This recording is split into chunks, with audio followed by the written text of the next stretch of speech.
बिहार में काबा घर के नाम पे मड़ई भैया थुन्नी बल्ली ढहल बा जूट बोरियवा सुते खातिर 4 लड़कवा लड़ल बा काबा।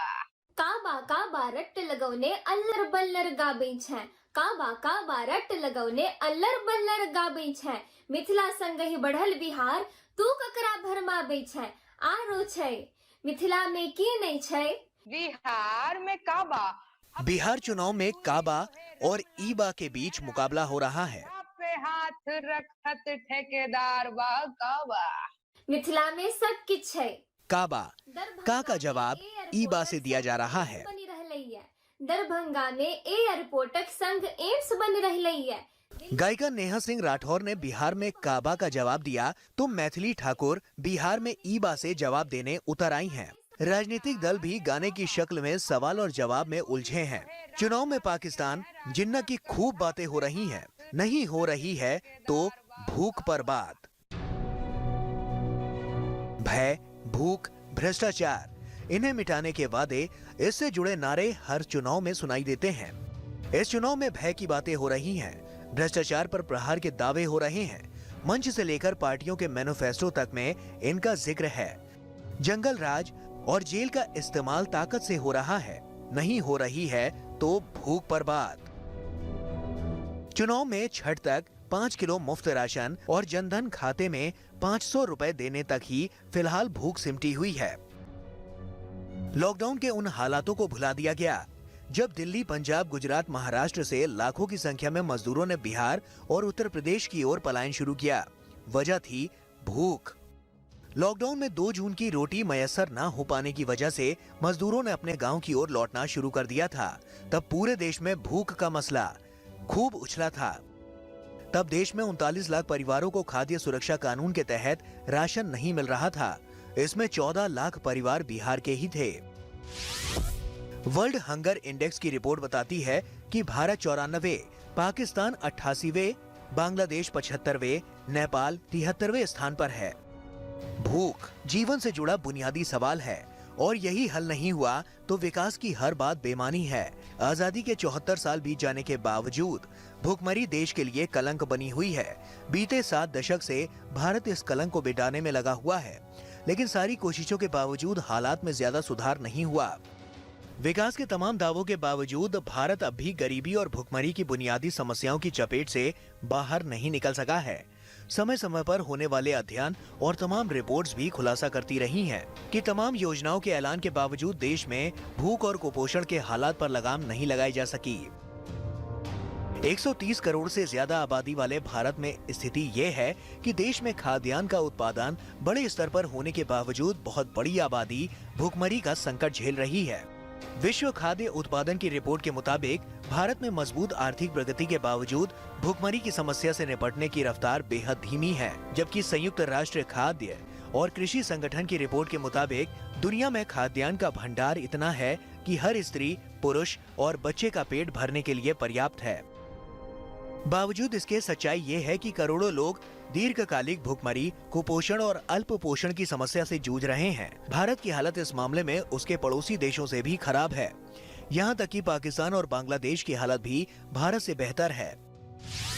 भारत वैश्विक भूख सूचकांक 2020 में 107 देशों की सूची में 94वें स्थान पर है और भूख की गंभीर श्रेणी में है।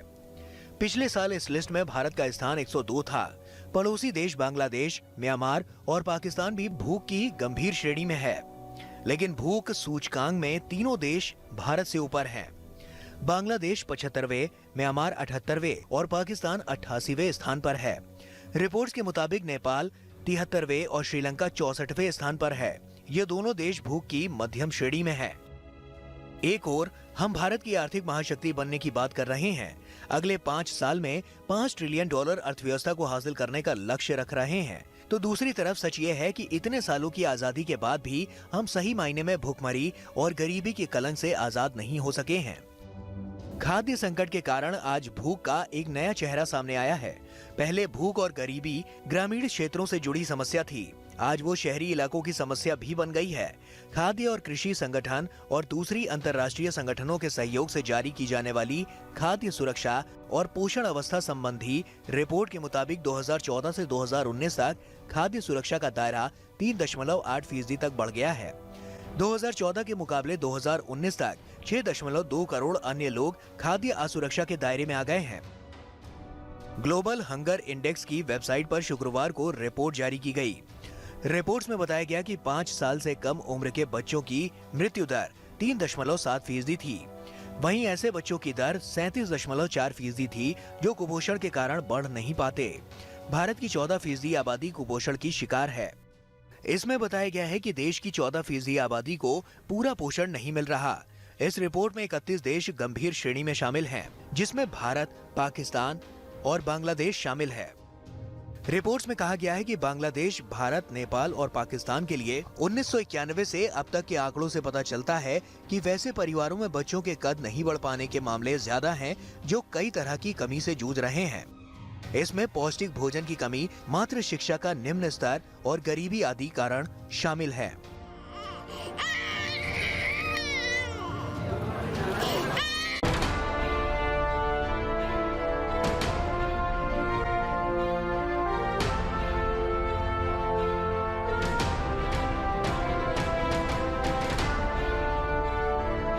राज्य की विकास दर 2 अंकों में है, लेकिन यदि गरीबी नहीं घट रही तो जाहिर है लोगों तक जिस अनुपात में इनकम ट्रांसफर होनी चाहिए वो नहीं हो रही। चंद लोगों की ही कमाई बढ़ रही है।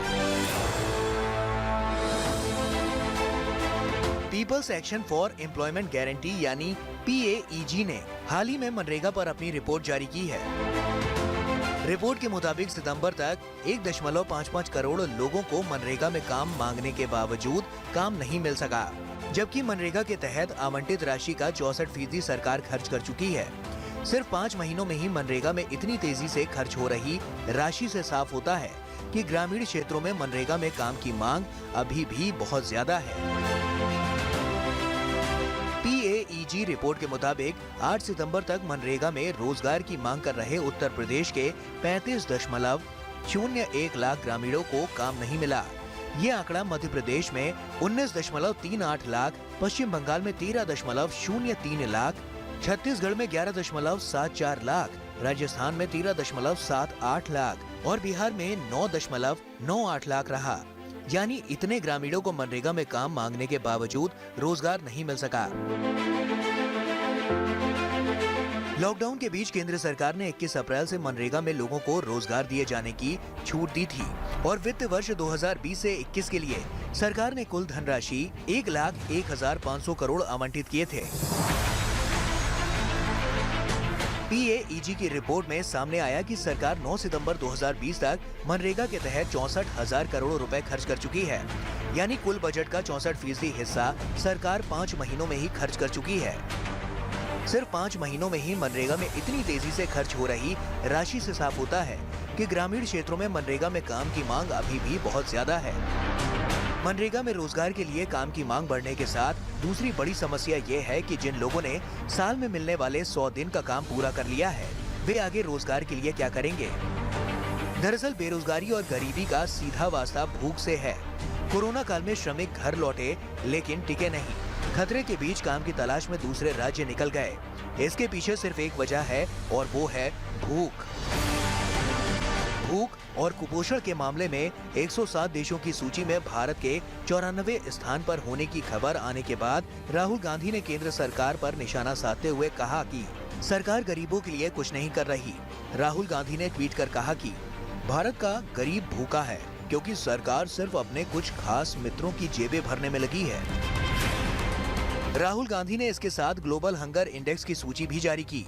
इसके साथ ही भारत के मुकाबले पाकिस्तान और बांग्लादेश की स्थिति बेहतर होने पर भी मोदी सरकार को आड़े हाथों लिया। साल 2050 तक विश्व की आबादी 9 अरब होने का अनुमान लगाया जा रहा है। इसमें करीब 80% लोग विकासशील देशों के होंगे। आज विकासशील देशों में आबादी का एक बहुत बड़ा तबका ऐसा है जिन्हें एक वक्त का खाना तक नसीब नहीं होता।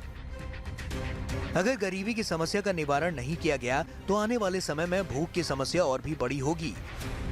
विडंबना यह है कि एक ओर जहां भारत के लोग दुनिया भर के अरबपतियों की लिस्ट में शुमार होते जा रहे हैं, वहीं दूसरी ओर इसी देश के लोग भूख से तड़पकर जान देने को विवश हैं। भूखमरी से मरना किसी भी देश के लिए किसी अभिशाप से कम नहीं।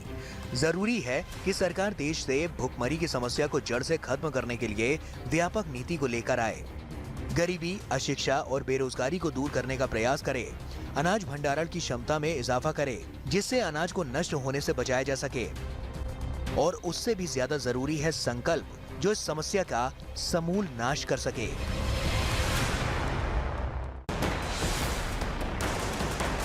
नमस्कार, मैं हूं अंशु शर्मा और हमें उम्मीद है कि आपको ये वीडियो जरूर पसंद आया होगा। ऐसे ही बाकी वीडियो देखने के लिए देखते रहिए द इंडियन समाचार, और वीडियोस पसंद आने पर हमारे चैनल द इंडियन समाचार को लाइक, शेयर और सब्सक्राइब करना ना भूलें।